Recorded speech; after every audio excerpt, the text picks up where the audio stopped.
이 복된 시간에 주시는 하나님의 말씀은 우리 계속해서 사사기 19장 1절에서 15절까지의 말씀입니다.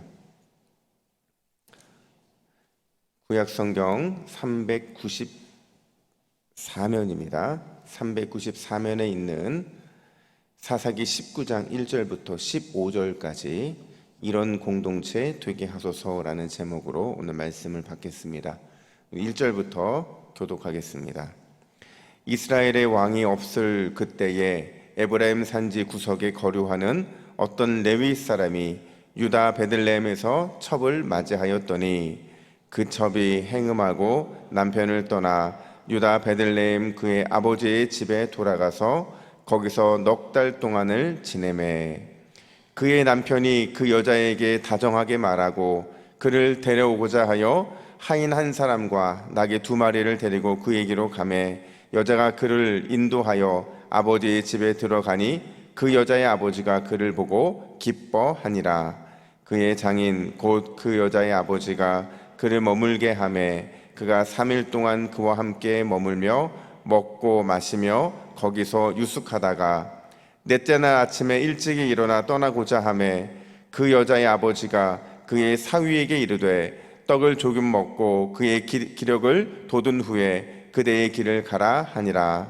2 사람이 앉아서 함께 먹고 마시매 그 여자의 아버지가 그 사람에게 이르되 청하노니 이 밤을 여기서 유숙하여 그대의 마음을 즐겁게 하라 하니 그 사람이 일어나서 가고자 하되 그의 장인의 간청으로 거기서 다시 유숙하더니 5째 날 아침에 일찍이 일어나 떠나고자 하매 그 여자의 아버지가 이르되 청하노니 그대의 기력을 돋우고 해가 기울도록 머물라 하므로 2 사람이 함께 먹고 그 사람이 첩과 하인과 더불어 일어나 떠나고자 하매 그의 장인 곧 그 여자의 아버지가 그에게 이르되 보라 이제 날이 저물어 가니 청하건대 이 밤도 유숙하라. 보라 해가 기울었느니라. 그대는 여기서 유숙하여 그대의 마음을 즐겁게 하고 내일 일찍이 그대의 길을 가서 그대의 집으로 돌아가라 하니 그 사람이 다시 밤을 지내고자 하지 아니하여 일어나서 떠나 여부수 맞은편에 이르렀으니 여부수는 곧 예루살렘이라. 안장 지운 나귀 2마리와 첩이 그와 함께 하였더라. 그들이 여부수에 가까이 갔을 때에 해가 지려 하는지라.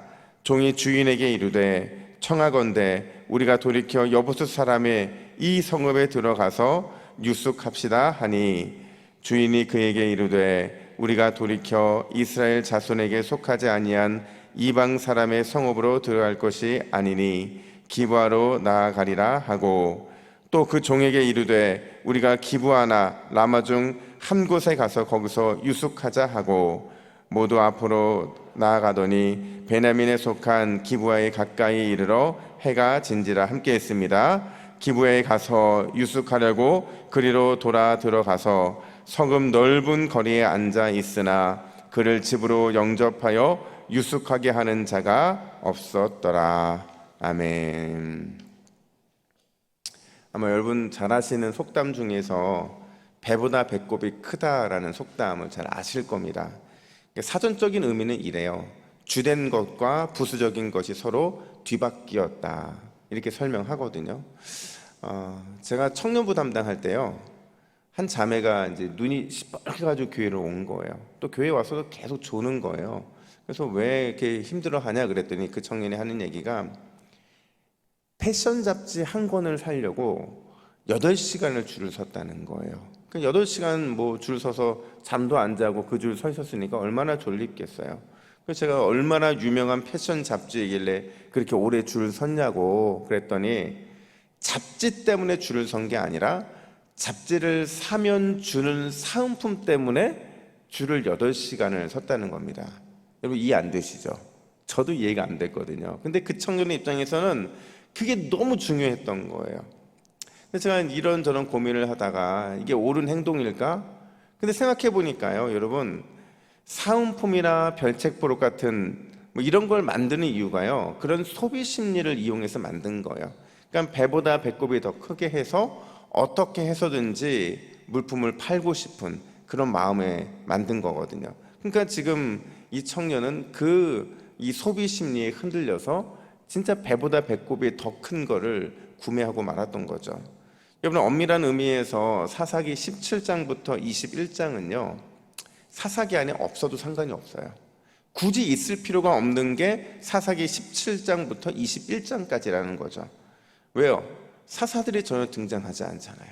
사사기인데 사사들이 등장하지 않는다고 한다는 것은 본문에 있어도 되고 없어도 되는, 그러니까 다시 말하자면 굳이 이름을 붙이자면 별책 부록이고 사은품 같다고 말할 수 있다는 거죠. 근데 문제는요 17장부터 21장의 내용이 그리 유쾌한 별책 부록도 아니고 또 받아서 기분 좋은 사은품도 아니었다는 거예요. 왜요? 이스라엘의 죄된 모습의 이런 민낯, 이스라엘의 영적인 민낯을 아주 그대로 보여주기 때문에 그렇다는 거예요. 차라리 없는 것이 성경에 등장하는 내용으로서 훨씬 더 유익할 수 있다고 느낄 정도라는 거죠. 좀 잠깐 정리를 해보면 이렇습니다. 제가 하지 않았으니까 정리를 좀 해보면 17장부터 18장의 내용을 지난주에 아마 하셨을 겁니다. 여기에 보면 미가의 가정제사장 이야기가 등장하는데, 이 이야기는 바꿔 말하면 이스라엘이 종교적으로 얼마나 타락했는가 하는 걸 보는 거예요. 그러니까 제사장이 한 가정의 제사장이 돼버리고, 그리고 그 가정 제사장으로서 또 돈에 의해서 기회주의적으로 이렇게 지파를 옮겨갈 정도로 지금 그 당시에 종교적인 타락이 심했다는 겁니다. 주목해야 되는 건 뭐냐면요 그의 정체를 마지막에 밝혀준다는 거예요. 18장 30절 보세요. 보면 그의 정체를 어떻게 밝혀주냐면 모세의 손자요 게르솜의 아들이었다 이렇게 말을 해요. 이걸 안 밝혀줬으면 조금 나았을 텐데, 이걸 밝혀주는 게 뭐냐면 종교적으로 타락한 그 중심에 누가 있다고요? 모세의 후손이 있다는 겁니다. 모세가 누구예요? 하나님과 1대1로 만났던 사람이잖아요. 하나님과 영적으로 친밀했던 그 사람의 후손이 그냥 이대가 지나자마자 종교적인 타락의 중심에 서게 되었다는 것을 보여주는 거예요. 그 당시 영적인 수준을 보여주는 거죠. 또 오늘부터 살펴보게 될 9장부터 21장 이 세 장은요 레위인과 첩 이야기가 등장을 하거든요. 근데 이 첩 이야기는요 단순히 등장한 게 아니라 17장부터 18장에서 영적인 타락으로 인해서 발생한 그 결과예요. 이스라엘이 종교가 신앙이 타락하자 얼마나 사회적으로 타락하고 있는지를 보여주기 위해서 오늘 19장부터 21장의 이야기가 등장을 한다는 겁니다. 그들이 얼마나 영적으로 무딘지, 그들이 영적으로 얼마나 지각이 없는지를 낱낱이 보여준다는 거예요. 그리고 그 시작을 이렇게 설명하면서 그 장면을 보여주는데 1장 상반절 보시면 이렇게 말합니다. 이스라엘에 왕이 없을 그때에. 그리고 여러분 맨 마지막 21장 끝에 보면 그때 이스라엘에 왕이 없음으로라고 끝을 맺습니다. 그러니까 이건 뭐냐면 이스라엘이 하나님을 왕으로 모시고 또 이스라엘의 하나님을 통치자로 모시고 또 이스라엘이 하나님을 그들을 다스리는 분으로 인정하지 않을 때 과연 어떤 현상이 발생하는지를 낱낱이 보여준다라는 겁니다.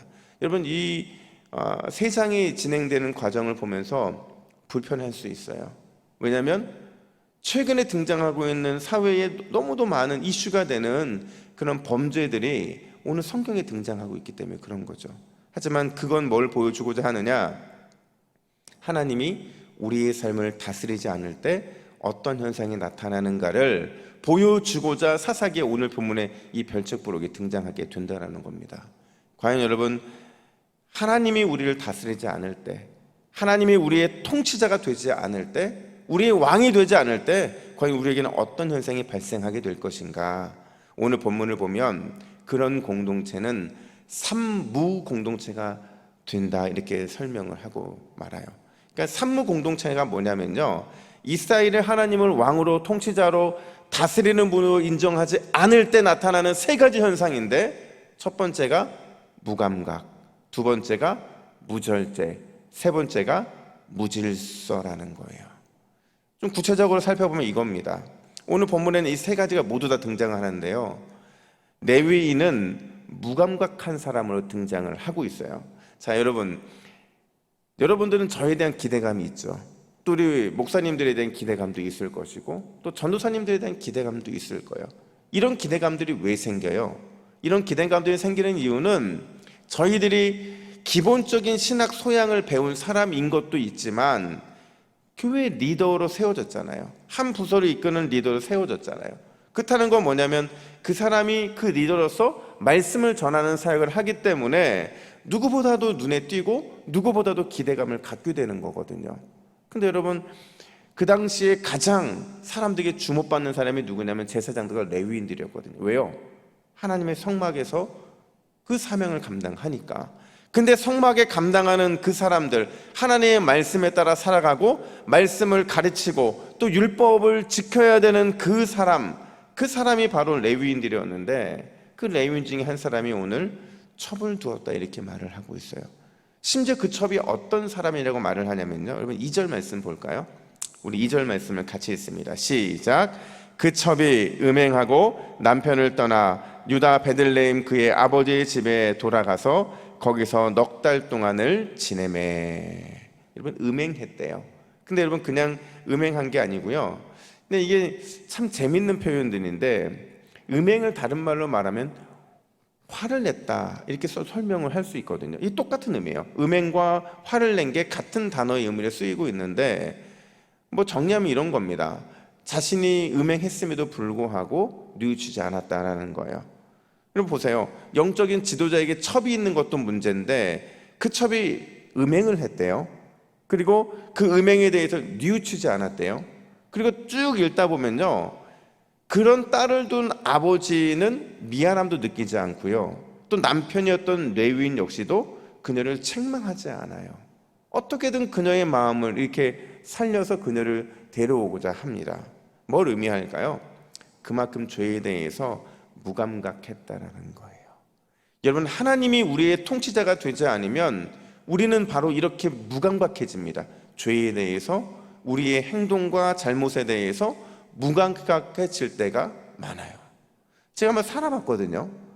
그냥 하나님 앞에서 한 일주일 동안 말씀도 읽지 않고 기도도 하지 않고 제가 살아봤어요. 예전에 일부러 살아봤습니다. 어떻게 될까?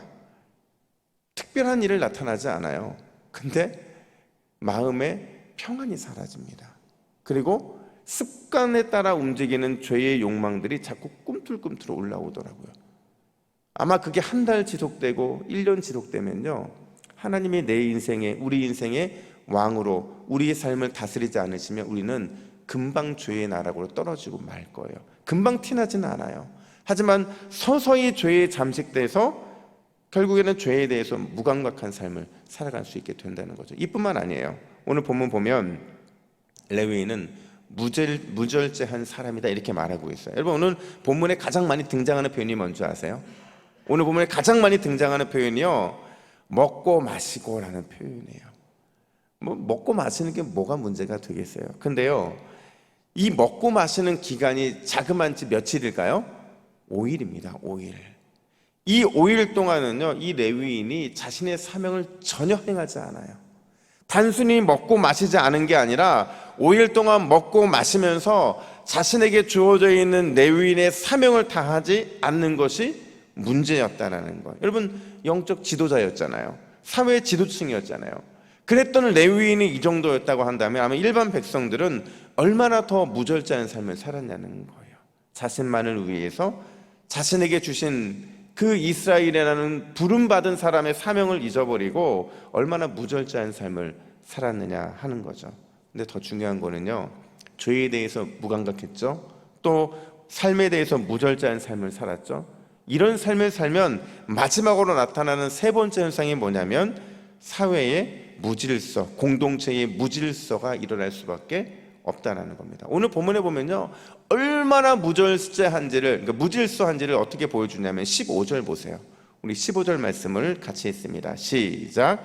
기브온에 가서 유숙하려고 그리로 돌아 들어가서 성읍 넓은 거리에 앉아 있으나 그의 집으로 영접하여 유숙하게 하는 자가 없었더라. 여러분, 이 말씀을 보면서 뭐 그럴 수 있지 생각하시는 분들은 이스라엘을 잘 모르시는 거예요. 아니, 어쩌면 여러분의 생각 자체가 지금 그렇게 길들여져 있는 거일 수도 있어요. 무슨 얘기냐면요, 원래 이스라엘 백성들은 대접 문화가 굉장히 잘 발달한 나라입니다. 아주 넉넉하고 대접할 때 무조건 풍족하게 대접을 해요. 그리고 그 대접은요, 한 사람과 한 사람의 대접이 아니라 마을 공동체의 대접이라고 볼 수가 있어요. 그렇다고 한다면 지금 보세요, 여러분, 이 기부회에 들어간 이 사람들이 넓은 성읍에 앉아 있었다고 그랬거든요. 왜 넓은 성읍일까요? 성읍의 그 넓은 거리에 앉아 있잖아요.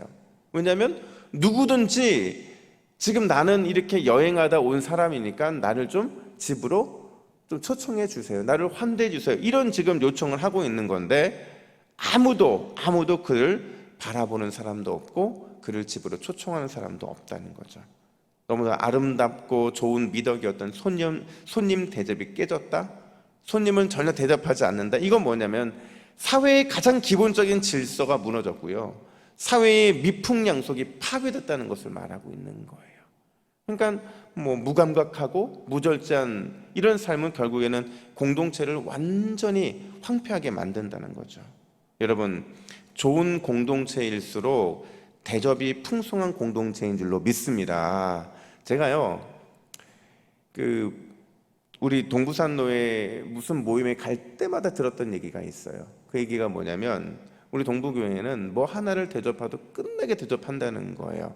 근데 저는 사실은 별로 경험하는 건 없어요. 왜냐면 코로나 시대에 왔기 때문에 그 대접이 얼마나 풍성한 건지 못 봤지만 아주 동부산 노예에서는 자자하더라고요. 저는 그 모습이 우리 교회의 진짜 모습이라고 저는 생각을 합니다. 여러분, 하나님이 기뻐하시는 공동체일수록 서로 섬겨요, 서로 봉사해요, 좋은 곳으로 대접하려고 노력합니다.